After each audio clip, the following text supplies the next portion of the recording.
Ертеде, тым алыстағы бір шығыс елінде, шағын қаланың шетінде кедей ағаш кесуші өмір сүріпті. Оның аты Али Баба екен. Али Баба қарапайым, адал және еңбекқор адам болған. Ол таң атпай уянып, есегін ерттеп, жақын маңдағы орманға ағаш кесуге баратын.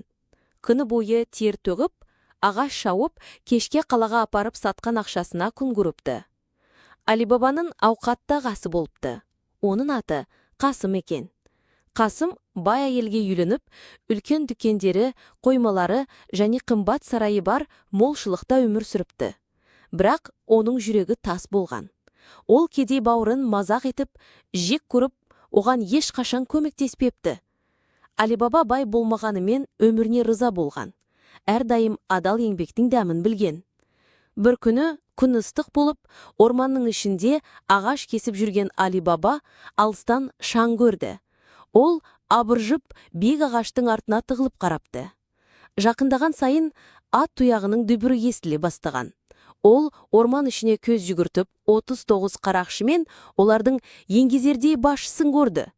Барлығы қылыш асынған, бастарында шошайған дулығалары, артқаларында үлкен дорбалары бар екен. Қарақшылар үлкен тас жартасқа жақындап келді. Басшысы жартастың дәл алдына тұрып, зор дауыспен «Ашыл, сезам!» деп айқайлады. Сол мезетте тас екіге айырылып, артынан кең үңгір ашылды. Қарақшылар бірінен соң бірі үңгірге кіріп, есігі таспен қайта жабылды. Али Баба бәрін онсыз бақылап тұрды. Біраз уақыттан кейін қарақшылар шықты.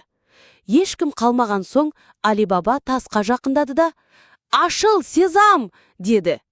Тас екіге айырылды. Үңгір іші алтын күміс, асыл тастар, қымбат мақталар, құнды бұйымдарға лығық толы екен. Али Баба қуанып, тек 2 қап алтынды ғана алып, есегіне артып, үйіне қайтты. Үйіне жеткен сол болған оқиғаны әйелімен бөлісті. Екеуі бірге алтынды жасырып, құпияны ешкімге айтпауға серттесті. Бірақ көп ұзамай ағасы Қасым олардың жағдайының жақсарғанын байқады. Қымбат маталар, жақсы тамақтар, бәрі өзгерген еді.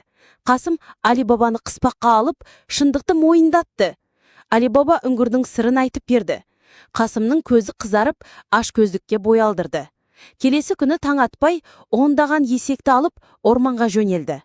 Үңгір алдына керіп, «Ашыл, сезам!» деді де ішке кіріп, көзінің жауын алатын қазинаны көрді. Қасым қанша есек болса да аз көріп, барынша алтын мен асыл тас жинады. Бірақ шықпақ болғанда парольді ұмытып қалды. Ол «Ашыл бидай!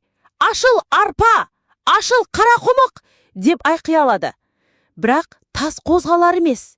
Қарақшылар қайтып келгенде Қасымды ұстап алды, қазиналарын ұрламақ болған үшін қатыгездікпен өлтіріп тастады. Қасымның үйіне оралмағанына алаңданған әйелі Али Бабадан көмек сұрады. Али Баба орманға барып, ағасының денесін тауып, айқырын ғана алып шығып, көміп тастады. Қаланың ешкім білмейтін тыныш бұрышына жасырын тұрды жерледі.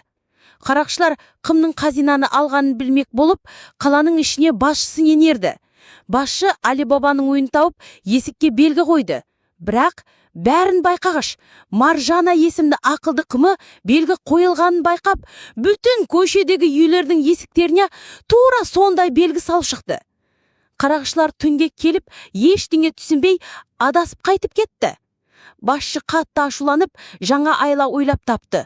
Ол қалаға карвенші болып келіп, Али Бабаның үйіне 40 үлкен құмыра келді. 39-ында қарақшылар жасырынған еді.